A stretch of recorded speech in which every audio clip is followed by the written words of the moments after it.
एकेश्वरवाद एक सच्चे परमेश्वर में विश्वास है जो सारी सृष्टि का एकमात्र निर्माता, पालनकर्ता और न्यायाधीश है। एकेश्वरवाद हेनोथिस्म से अलग है।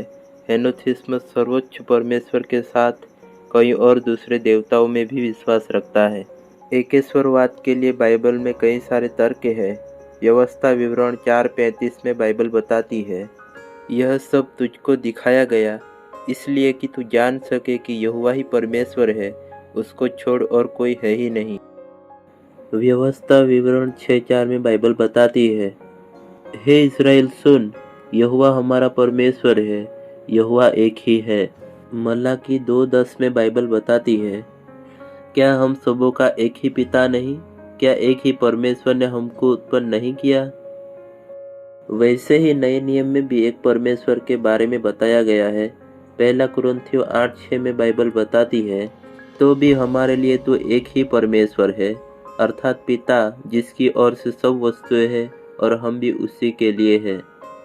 और एक ही प्रभु है, अर्थात यीशु मसीह, जिसके द्वारा सब वस्तुएं हुई और हम भी उसी के द्वारा है। इफिसियों 4:6 में बाइबल बताती है, और सबका एक ही परमेश्वर और पिता है, जो सबके ऊपर और सबके मध्य में और सब में है।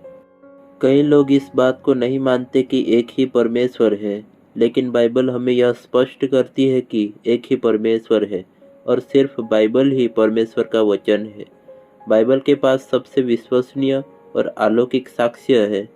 बाइबल बताती है, यीशु ने अपने चमत्कारी जन्म, जीवन और अपने पुनरुत्थान के चमत्कार से साबित किया है कि वह परमेश्वर है। परमेश्वर कभी भी झूठ नहीं बोलता और ना ही धोखा खाता है। इसलिए यीशु ने जो कुछ सिखाया वह सत्य था। इसलिए एकेश्वरवाद जिसे यीशु ने माना और सिखाया वह सत्य है। यूहन्ना 10:30 में यीशु ने कहा, मैं और पिता एक हैं। हम जो पाते हैं वह एक परमेश्वर है जो व्यक्तिगत है, आसमान में रहता है, जिसके पास महान ज्ञान और सामर्थ्य है। उसने अपने शब्द से दुनिया बनाई है। वह नैतिक है, इसलिए उसके सामने हर एक मनुष्य पापी होने के कारण जवाबदेह है। हमने उसकी आज्ञा को न मानने के कारण उनसे दूर और अलग हो गए, लेकिन सुलह का रास्ता भी परमेश्वर ने यीशु मसीह के द्वारा दिया। अन्य धर्मों में बहुदेववाद पाया जाता है, यानी वह एक परमेश्वर के साथ शुरू तो होते हैं और बहुत सारे देवता अपने लिए बनाते हैं और जादू टोने में बदल जाते हैं। इस्लाम का एक बहुत दुर्लभ मामला है जो पूरी तरह से एकेश्वरवाद में विश्वास करता है। एक से अधिक परमेश्वर नहीं है, यह साबित करने के लिए कई दार्शनिक तर्क हैं।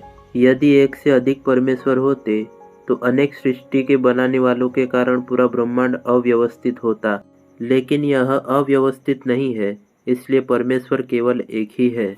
परमेश्वर एक संपूर्ण व्यक्ति है, इसलिए कोई दूसरा परमेश्वर नहीं हो सकता, क्योंकि उन्हें किसी तरह अलग होना होगा और संपूर्णता से अलग होना संपूर्णता से कम होना है। परमेश्वर तो संपूर्ण होना चाहिए, ऐसा नहीं है तो वह ईश्वर नहीं है। भजन संहिता 82:1 में जो आयत है वह एकेश्वरवाद के सिद्धांत को मना नहीं करती है, क्योंकि दूसरे आध्यात्मिक जीव हो सकते हैं जैसे स्वर्गदूत।